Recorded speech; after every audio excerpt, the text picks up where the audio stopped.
Welcome to African American Conservatives, the soul of the conservative movement. I'm your host, Marie Stroughter. We are now about 8 weeks into our reboot after a hiatus of about 5 years. And one of our favorite guests from the old show was our guest today, Victor Davis Hanson.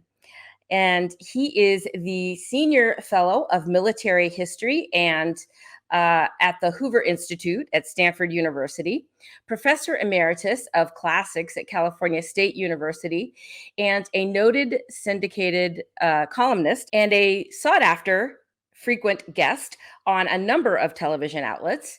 He joins us today to discuss his book, The Dying Citizen, which is now available in paperback. Welcome back to the show.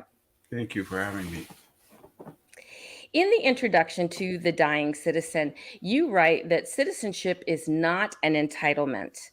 What is then citizenship, and what are some of the ways we are required to earn it? Well, it's different than residency. Residency just means you happen to be occupying a space within the borders of a nation state. And citizen means that you're responsible. Either you acquired it legally or you were born on the soil of the nation state in which you live, and you're responsible for self-government. And that means you vote, you can hold office, you can participate in a political campaign.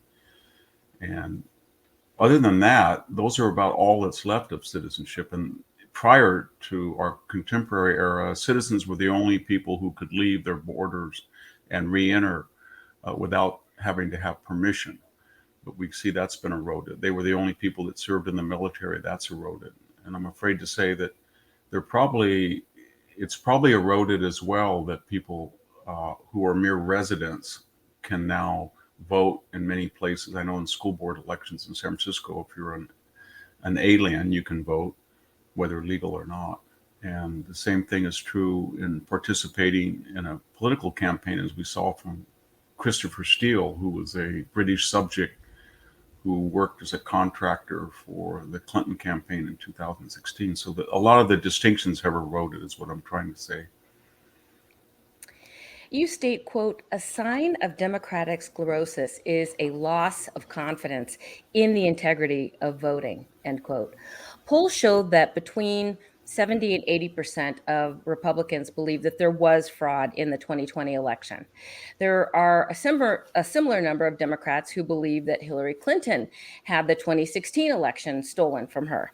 If these numbers portend ill for our system of democratic representation as part of our constitutional republic, then why is there such resistance to voter ID and other means to restore faith in the soundness of our voting system? Well, most of the resistance comes from the left, and I think they feel that they don't have confidence in winning the support of 51% of the people. By that, I mean they advance all of their proposals, whether it's open borders or the new Green New Deal or these inflationary economic policies, through institutional support. That means they're fused with the traditional media, network news, Silicon Valley, social media, professional sports, Hollywood, the universities, K through 12, corporate boardroom, Wall Street. And they exercise influence by the power of messaging and communications, money in those institutions. But every 2 years we have a midterm. Every 4 years we have a presidential election. And on those occasions, all of those institutions don't matter because the people can vote. And so I think what they want to do, at least, is to expand the franchise so that there's no really audit of who votes and who doesn't vote. And so whether that means a felon or a person who votes 2 or 3 times or a person who's not here legally, in their view, that is okay because it's a representation of the quote unquote people. And so what the result of that is, the big war right now is, in 2020, only about 30 to 35% of the people voted on election day. 65 to 70%, over 100 million people, either voted far in advance of the election by taking an early ballot, or they had mail-in ballots. We don't even use the word absentee ballot anymore. And the error rate in many of the states, I think the majority of the states, went from a typical 3 to 5% of the ballots being rejected due to they don't match registrar's list of voters, or they don't have the right address, or they didn't sign their name, or their name is inaccurate, or they only gave a partial name. All of those were under the cloak of COVID acceptable. And so the error rate went down to about 0.3 to 0.5% of the ballots. So think of that. You almost triple or quadruple the number of ballots, but the error rate by a magnitude of 10 goes down. And that translates into 6 to 7 to 8 million ballots that otherwise would have been rejected. So I think that paradigm has fascinated or captivated the left. And they're going to push for as many mail-in ballots and early ballots as possible, because it's very hard to scrutinize them compared to showing up on election day, showing an ID, and then voting. You're absolutely right about that. One of the stories that came out of since our last conversation, I have moved from California. I now reside in Texas. And one of the big stories here right now is that Planned Parenthood has mailed out a bunch of ballots, and all of these are dead people. They tend to vote Democrat for some odd reason. That statistic is very high also. The dead voting for for Democrats. But yeah, so you're absolutely right. That is absolutely an issue that needs to be addressed. It really warps the campaign process, because then when you take, for example, 2020, we had 2 presidential debates. And the second debate, I thought Trump did very poorly in the first, but pretty well in the second.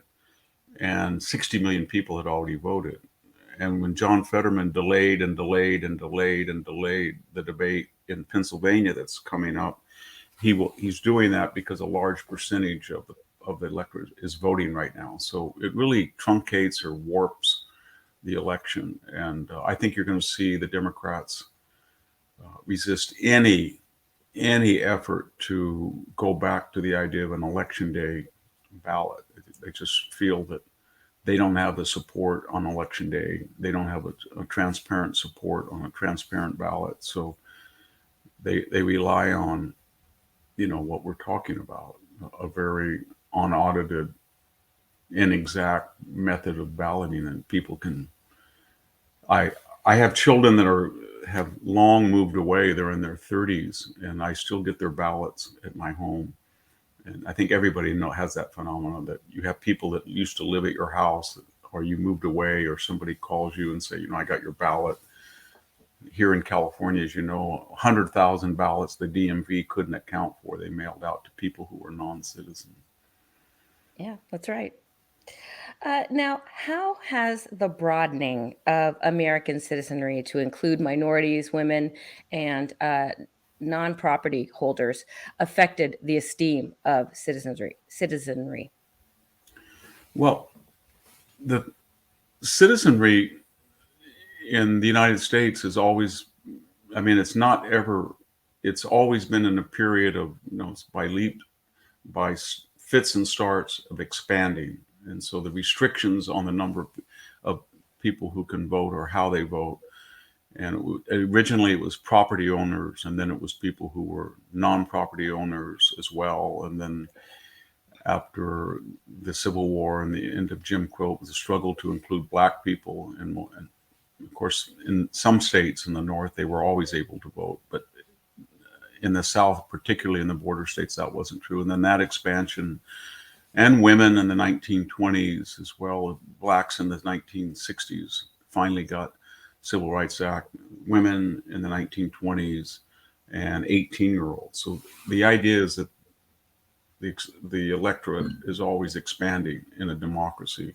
And I think the left now has sort of reached the area where by statute, everybody who's a citizen can vote, and they find that they still want to expand it. And so they're looking at people who are mere residents, as I said, that should be able to vote. And I think Nancy Pelosi said she thought she should have people voting who were 16 years old.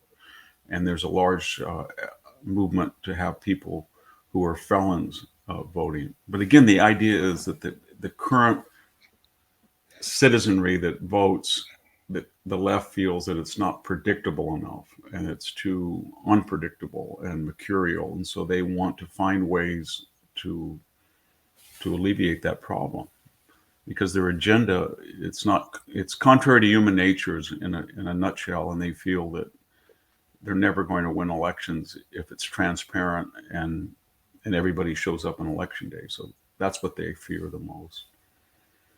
That's absolutely awful because it really is counterintuitive to what the foundational principles, the whole system of our electorate system is. So that doesn't seem fair, if you will, or Yeah, I think I agree. I think what we're seeing is that in the 21st century, especially, the left looks at the Constitution and the way that our system is set up, and they don't like it because it's right. not a radical democracy. It's a constitutional republic. So you can see that when they either seize power and they don't want to give it up, or they're out of power and they want to gain it, they're demanding structural changes. They want to get rid of the 180-year filibuster, even though Barack Obama tried to filibuster, just to take one example, Justice Alito's confirmation. And the left has used the filibuster all the time. But when they're in power and they do not want to be obstructed, they want to get rid of it. They want to get rid of the Electoral College. Yeah. Even though if we had this conversation 10 years ago, they would brag to us that the blue wall was indestructible. And before the elections even started, they had Illinois, New York, and California locked up.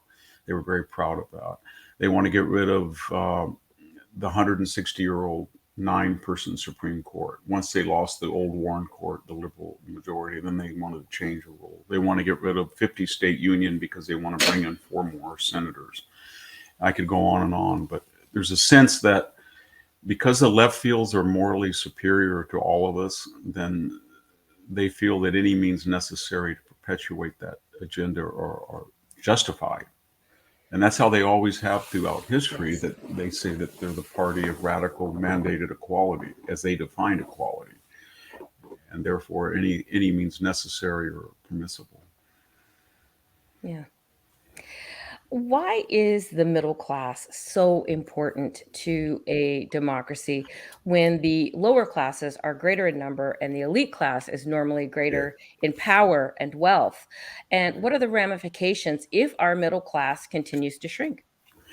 It's a good question. I think historically, if we would go to Plato or Aristotle or Xenophon or even Machiavelli and other people, that, and Tocqueville especially, the consensus is that when you have a very asymmetrical or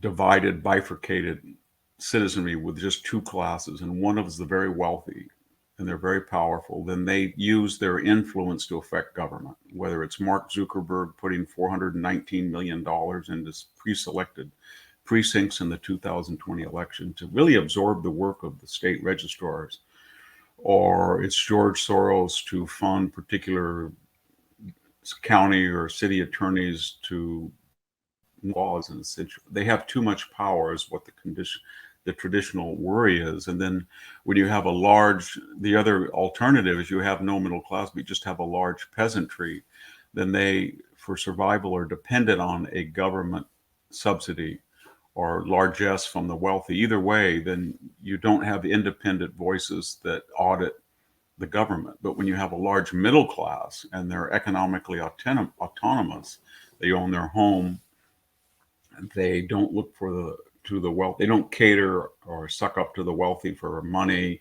They don't need the government to support them. They make decisions based on empirical, rational thought as far as government. Then you have a stable society. And I think under Marxist doctrine, the middle class is always the bourgeoisie enemy because of what I just said. They want a large proletariat, peasant class, and then they want to use that against this small wealthy class and this perpetual class warfare. And then they themselves, as revolutionaries, whether Lenin or Robespierre, or whoever these revolutionaries are in our time, the hard left, they're always exempt from the consequences of their ideology. So they never put their kids in public schools. They never take the bus. They fly private jet when they want to go somewhere. They never turn their thermostats down. They have heated pools in the winter. They love teachers unions. They hate charter schools, but they would never put their kid in a public school. They like They to have go yeah. to the French Laundry and have a $350 lunch during a pandemic. Yeah, They, and they feel that their only remorse is they got caught. But if you ask Gavin Newsom about that privately, he would see nothing wrong with it. And John Kerry said it the best. I mean, he said he needed to have a private jet so he could get to places more quickly and more effectively for global warming agendas. Everybody has that argument, of course. yeah, of course, of course. Now, surveys indicate that the United States is quickly becoming a mixed race nation. The Yeah. New York Times, for example, reported that in 2021, we saw an increase of 127% in non Hispanic Americans who identify as multiracial in just the last decade. If we are marrying interracially and having multiracial or biracial children in such high numbers, why then do you express such concern over tribalism?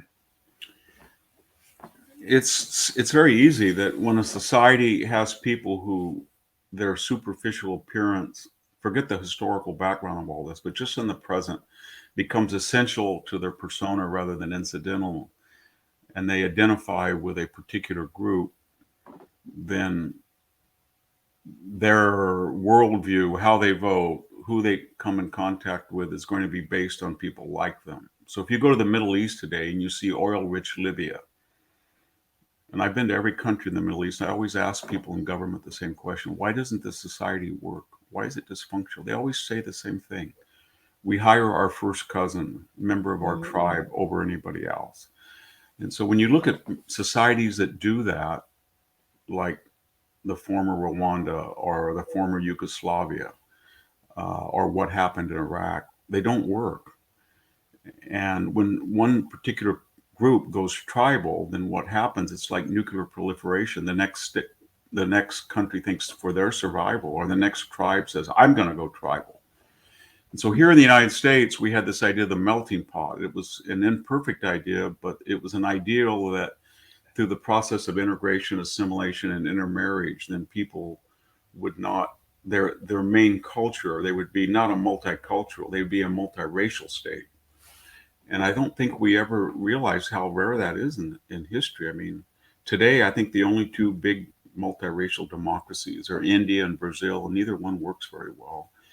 And in the past, when you had multiracial nations like the Habsburg Empire or the Soviet Union or the Ottoman Empire, they required a degree of just coercion that isn't incompatible with democracy. So that's my worry. And I think what's happened is when people start identifying first, it's nothing wrong with saying, we're enriched by Italian food or soul music or haiku poetry from different cultures.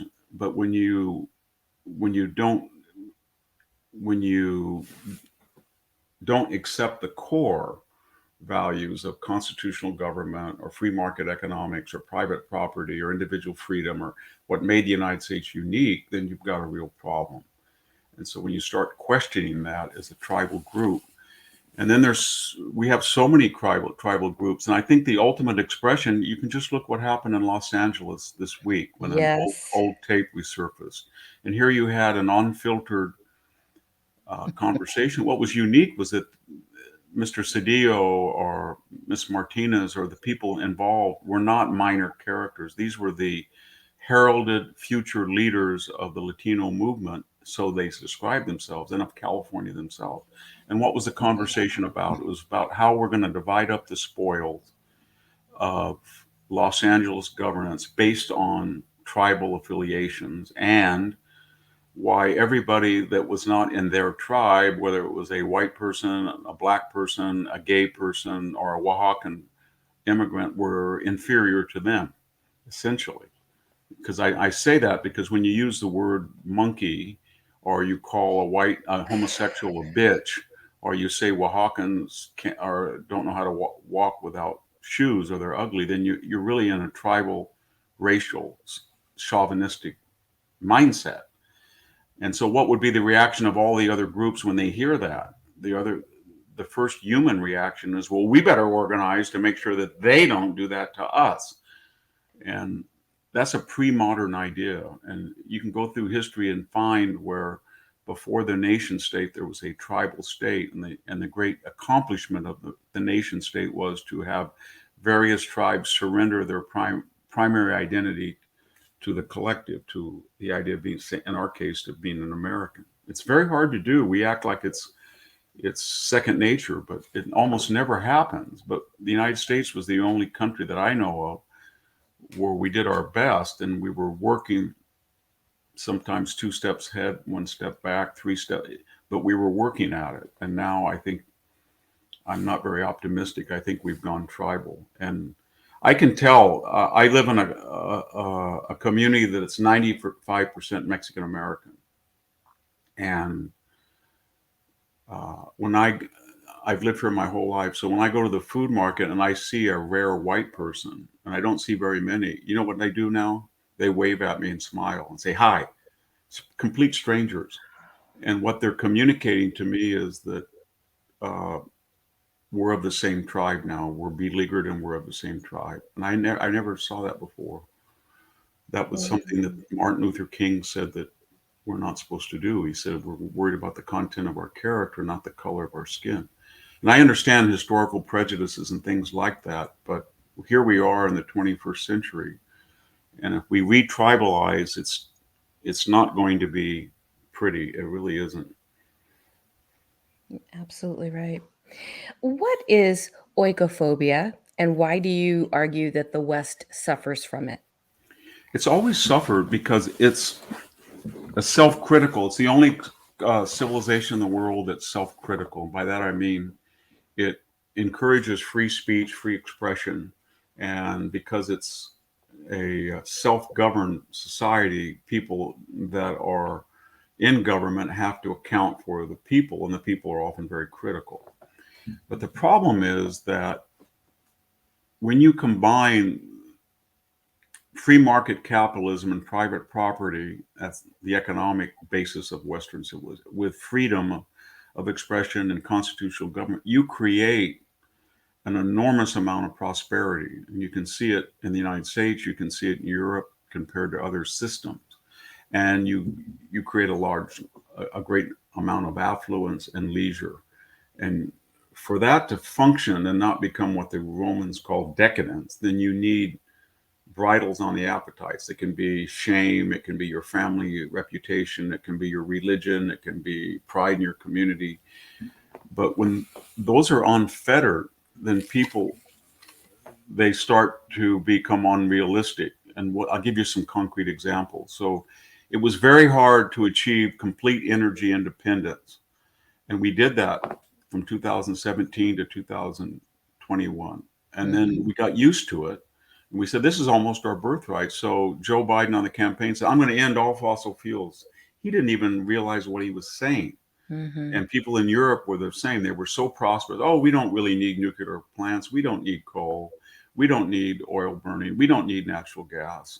So they start to critique the very basis that made them wealthy, or they start to assume that constitutional government is their birthright, and it's going to be there all the time. And they criticize everything about their system, their culture, their civilization, as if each year it has to become better and better, and it has to be perfect to be even good.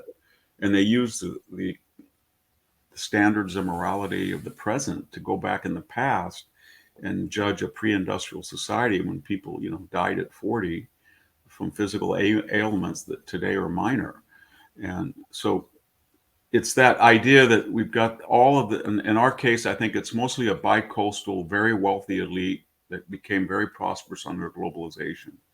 We've never seen wealth like the $7 trillion of market capitalization in Silicon Valley.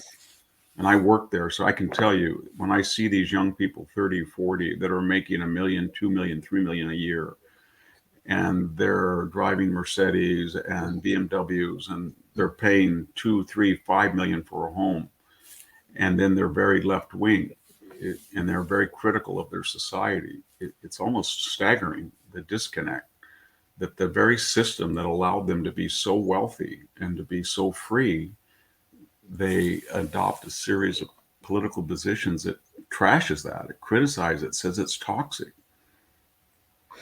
That's so absolutely right. I mean, having lived in Silicon Valley, I mean, I was born in the Bay Area. I was born in San Francisco and lived in the Bay Area for I just moved to Texas Yeah. 2 years ago. So yeah, 56 years I lived in California. So yeah, that's absolutely the mentality. And we're seeing it, elsewhere in this whole progressive movement when we see uh the takeover chop or chaz or whatever you want to call it up north, they're documenting the whole thing on their iPhones and their iPads and all of these things, and breaking the windows of Starbucks where they spend most of their days just using the free internet. So it's you're right, that disconnect is just It insane. is, and that's why I think it's very important at this stage for people to be reconnected to people who work with their hands. Or you can really see it when we excused at one. We're in the process of excusing $500 billion of student loans, but so many Mhm. people, half the people during COVID, especially, we rediscovered that they were waitresses, they were carpenters, they were electricians, they were bus drivers, they were Amazon delivery people, and they made the country go. But if you don't have any appreciation for where your food comes from or who built your home, then you really get disconnected and you live in la la land. And I think that's when you look at the left, you can really see it. If we had this conversation 50 years ago and we looked at the Fortune 400, we'd learn that, one, the fortunes, and even adjusted for inflation, were just a fraction of what they are now to be on the Fortune 400. And then they were all in industries like agriculture or transportation or construction or manufacturing, and now, or oil. Now they're social media, regular media, law, insurance, finance, investment, hedge funds, and that those types of enormous amounts of money are disconnected from reality. And you can really see it in these, when people are like that. Almost every issue becomes theoretical. So when you see these cities like Minneapolis or Baltimore or Portland or Seattle, these very, very wealthy people, they have all of these, I don't know, I guess you'd call them utopian ideas, but in the concrete, there's no necessity, there's no impulse to live out your ideology. It's all just a fantasy. It's a way of saying, you know what, I'm a segregationist. I live in a very wealthy enclave. I don't want to put my kids in the public schools. I don't want to go out to dinner with that guy. I don't want to be around them. So I'm going to project a whole theoretical, empathetic, caring, even though if I think about it, it's the worst thing in the world for everybody. We And just so, saw that in Martha's Vineyard. yeah, and you can Yeah. see it in Martha's Vineyard. They didn't. They had all those signs. We support illegal. This house supports illegal immigration, and then as soon as you see illegal immigrants, they went berserk. And I think that's. I think a lot of people are going to see that the blue state model, especially the blue state municipal model, doesn't. It's not just that it doesn't work. It's almost neo-Confederate, and by that I mean it is obsessed with race. It's obsessed with segregation. It's accept with nullifying laws the way the old Confederacy started out. And I think a lot of people are going to say for their family's future, for their future, they can't live there anymore because it's really a toxic culture. I know for minorities, if you were just come from another planet and you looked at the abortion rate, and then you would see the demand for abortion among these blue city left wing officials to the last day of birth almost, you think that, wow, it's almost genocidal.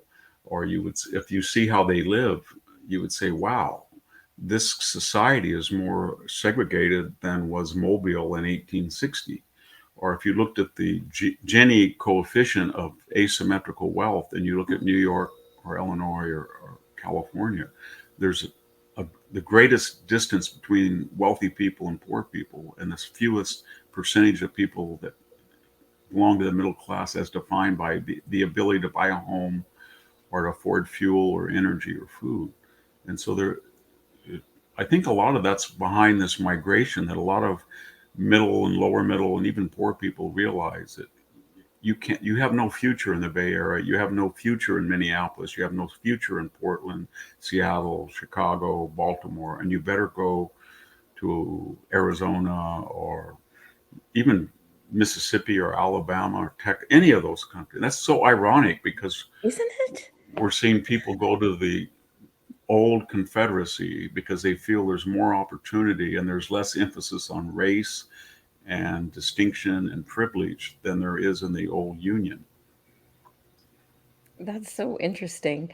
You paint an alarming picture of an administrative state that is as dedicated to furthering the progressive agenda as much as any Democratic politician or an MSNBC host, Right. but is less accountable to the average American with fewer checks on their power.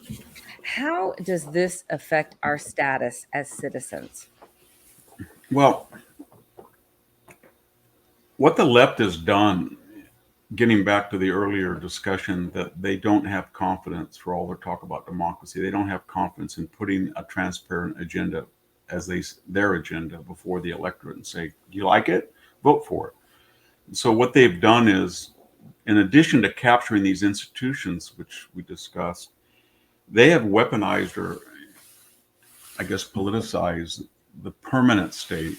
I know that's an abused term, the administrative state. But if you look at all of these institutions that used to be either nonpartisan or traditionalists, the DOJ, the IRS, the FBI, the CIA, the Pentagon, they are now basically acting along with the media on behalf of the progressive agenda.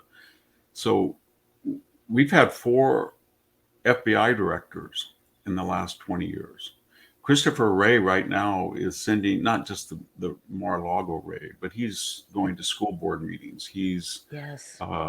going after enemies of Joe Biden, perceived enemies. He puts Peter Navarro in leg irons. He roused James O'Keefe at 4 in the morning, Yes. Project Veritas. I could go on. He goes after Christian protesters and at their home in a Yes. way that's trying to shock and scare them, is what I'm saying. There's informants at school board meetings. And then you look at his predecessor, Andrew McCabe. He lied 4 times to a federal investigator with Yes. impunity.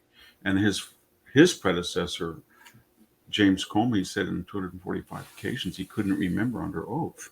And then Mm. he leaked a confidential memo about a private conversation with the president. And then we go to Robert Mueller, and after 20 months and $40 million, the 2 elements of his entire investigations that prompted it, the Fusion GBS Oppo research and the Steele dossier. Mr. Mueller, would you please explain the role of these? I have no idea what they were. And so, and then you look at the CIA. John Brennan lies under oath twice to Congress. James Clapper, head of national intelligence. We go to the IRS, Lois Lerner. I think Merrick Garland's DOJ is kind of a retrieval service for the Biden family, whether it's a laptop that they try to hide or they go Yes. after Ashley Biden's embarrassing. So I heard. that's what's very scary. And I didn't even get into the Pentagon, where you have somebody like Mark Milley who contacts his Chinese counterpart because, as a self-appointed psychiatrist, he feels that the commander-in-chief may be unstable. And in his medical opinion, if Donald Trump says something that he finds disturbing, he's going to call up Communist Chinese head of the People's Liberation Army. So all of these people are freelancing in a particular way that insidiously are becoming arms of the progressive movement, and they're weaponized. And when you hear that they're going to have 87,000 Yes. agents, they're going to go after the middle class. They're not going to go after wealthy people. The people they hate the most are the upper and middle class entrepreneur, small business person. And notice that it's not just that they take over the 2 million federal workforces, they also pick and choose which ones to erode. So they have centered on the border patrol, ICE, and they have Yes. really rendered it inert, and it doesn't even function anymore. They haven't. There isn't. It's not that the border is porous. There is no border for all practical purposes. So, in your estimation, is there hope for our country? Is there hope for the citizenry? How do we fix this? How do we correct course? Well, I think there's going to be a big correction. I'm maybe in the minority Mm, in November, but I think yes. they're going to win 40 or 45 seats, and I think they're going to end up with 52 senators, and that will stop a lot of it. It won't mean that you'll have a positive agenda. All it will do is say we can't go down this road anymore, and Joe Biden will have to rule by executive order. And so that's a start, but it's it's very difficult. And I think one of the things we're starting to see is that a lot of people, or I don't know what the word is, dropping out, but they're not participating in the left wing project. They don't go. I don't think you or I say, "What's the latest Hollywood movie? I got to go out of the theater and watch it or download Right. it." Or we say, "I'm going to go. Where's Madonna's or Right. video?" They don't watch that. They don't want any politicalization of sports. They've tuned out of Exactly. that. They don't read the New York Times or Washington Post. I think a lot of us, I haven't seen CBS News, I think, in 20 years. Yeah. Same And, here. and so that's a good idea that a lot of people are. And so I'll give you another. PayPal the other Yeah. day said, well, if we find speech we don't like or quote unquote is offensive, we're going to fine the person $2,500 from their account. Well, that was confiscatory. And all of a sudden, people in droves said, I'm not Swift. going to use it. And their stock went down by $6 billion. Yes. And then they quickly said, "Oh, we didn't mean that." And so I think that's all of these things show a counterculture, a pushback, and a lot of people. It won't stop though. To finally answer your question, until a person like you or me or the average person just says, "You can say whatever you want. You can call me any name, but if I'm convinced I'm just acting in my role as a citizen, I'm not going to apologize, and I'm not going to be canceled." And I Like think it, Tulsi Gabbard. yeah, and I think she's a good example. And so a lot of people are just saying, "Do your worst, and I'll do my best, and let's see who wins." Because I don't think they have majority support. And I work at a university, and I can tell you that there is one reality where everybody in public says something, but when you talk to even liberal professors or liberal staffers, they know that the whole thing can't go on like it is. It's not working. You can't have a university where just the mere accusation of sexual assault means that a person has no Fifth Amendment, First Amendment, Sixth Amendment rights, and or you can't have a free speech area in which you can say anything you want on the left, but on the if anybody says that they question abortion or they're religious, and then you can't speak, or a professor who might say that, it will be silenced, even though people can call for revolution on the left, violent revolution. So I think a lot of people are starting to see that the left is way overreached, and there's going to be a big correction. The question is how much damage has been done to the country, because it's not recent, and how can it be remedied? And I don't know. That's a harder question, because we're so affluent and leisured, even in our recessionary eras, that how do you restore nuclear family? How do you restore traditions? How do you restore a mentality that says to the citizenry, we're constantly doing our best, and we're better than the alternative, and that's good enough. We're not perfect, but nobody's perfect, and we're trying to be good. And that humility is very hard to inculcate in this social media, computer driven, instant communication, leisured society. That's absolutely right. If you're just joining us, our guest this segment has been Victor Davis Hanson. He's here to discuss The Dying Citizen, which is now in paperback wherever books are sold. How can our listeners follow and find you online? I have a website, Victor Hanson, Hanson.com, and I have my weekly podcast there and column and things. So it's sort of a clearinghouse. I write for American Greatness. I have a syndicated column for the Chicago Tribune, Tribune Media Services every week. So, but they're all aggregated at my website. Excellent. Thank you for being our guest. Thank you for having me.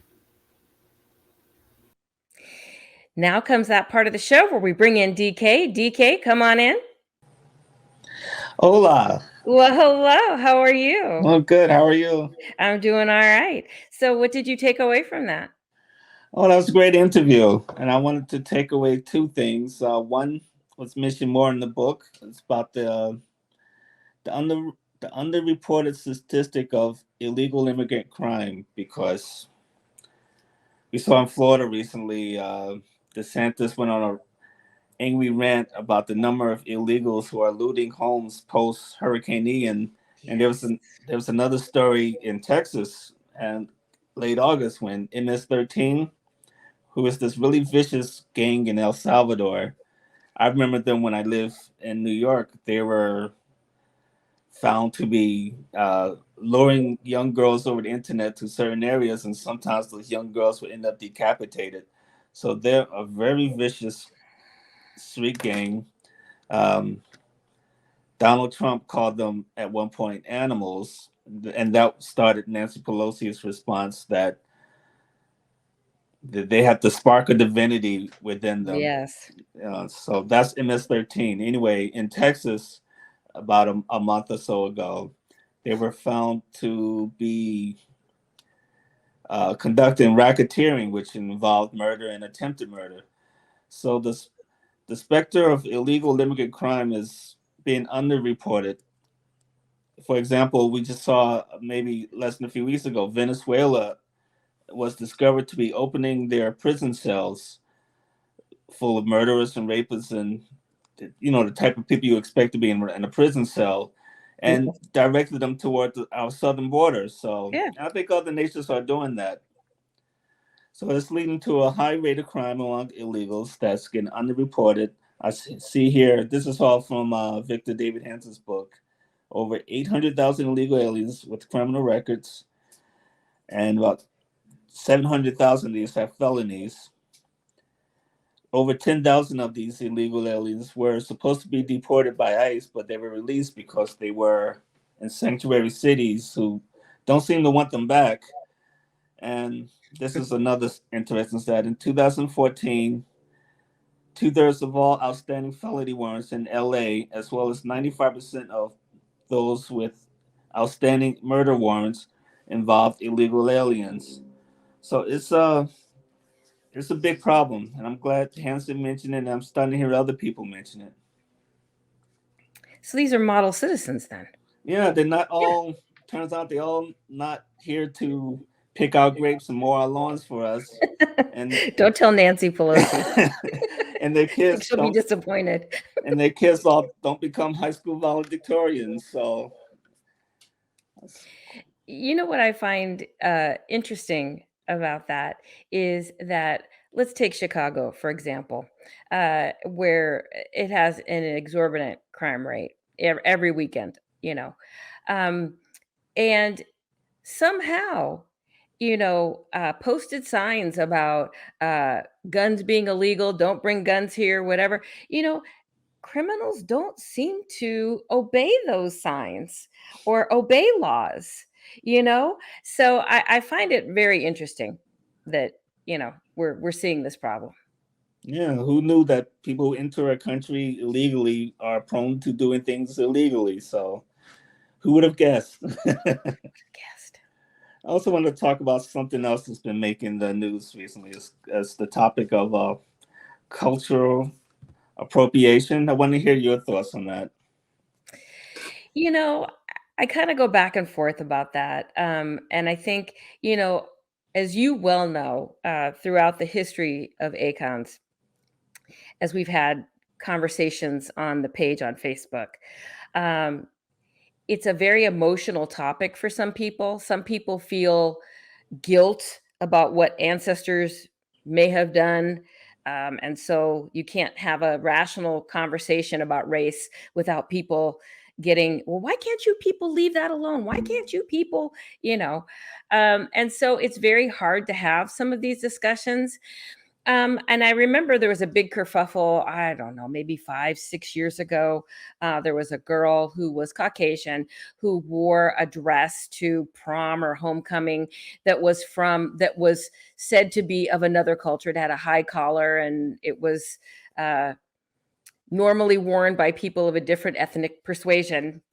And it just blew up the internet, or, people wearing dreadlocks, or, hair conversation, the whole conversation about hair at work. And I know I had one of my children who had twists in his hair. And, conversation, there were comments made about the length of his hair or whatever it is. So, I mean, there are some things that I guess I do bristle about, in terms of, I think if your hair is clean and, whatever, you should be able to wear it however you want to wear it. And if it represents your culture, I think you should be able to do that. But in terms of cultural appropriation, this takes a lot of work. This takes a lot of work and a lot of product. And my daughter will tell you the same. And my sons will probably tell you the same. And so I Why guess everyone just doesn't shave it is beyond me.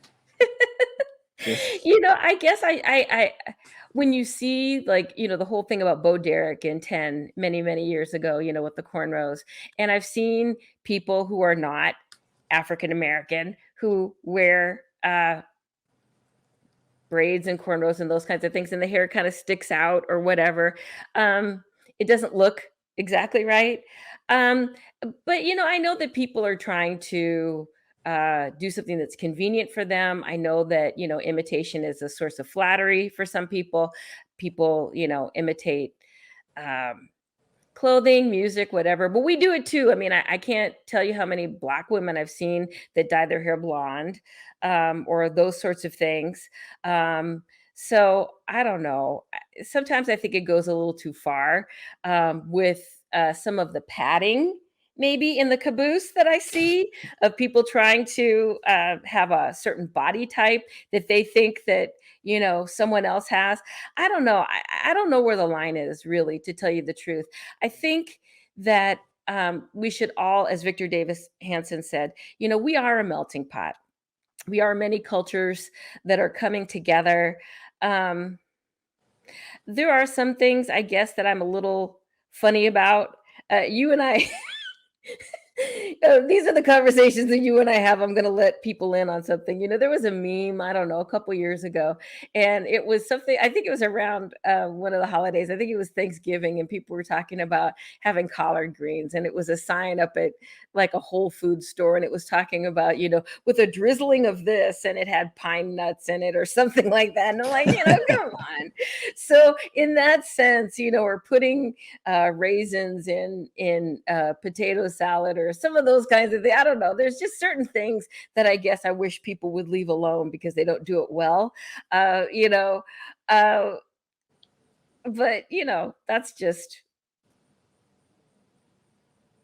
par for the course. What's your take on it? What do you think? Well, I have some thoughts, but since you mentioned hair, I think we have a video about hair that went viral a couple years ago. If you can show that now. You're saying that I can't have a hairstyle because of your culture?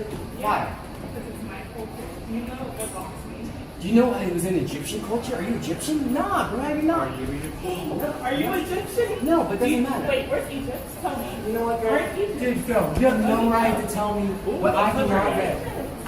Huh? Where's Egypt? Yo, girl, stop touching me right now. Yo, girl, stop touching me right now.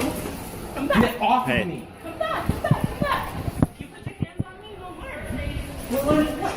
Like, you says some shit because of what the hair I have? That's no reason, yo. I don't need your disrespect. I don't need your disrespect. Why are you filming this? Just for everyone's safety. So the thing about cultural appropriation is that it's hard to define what your culture is. I mean, I'm a black guy. I lived in New York and New Are you Jersey, really? and I've lived in these two places exclusively. So if I wore a dashiki, for example, is that my culture? I've never been to Africa.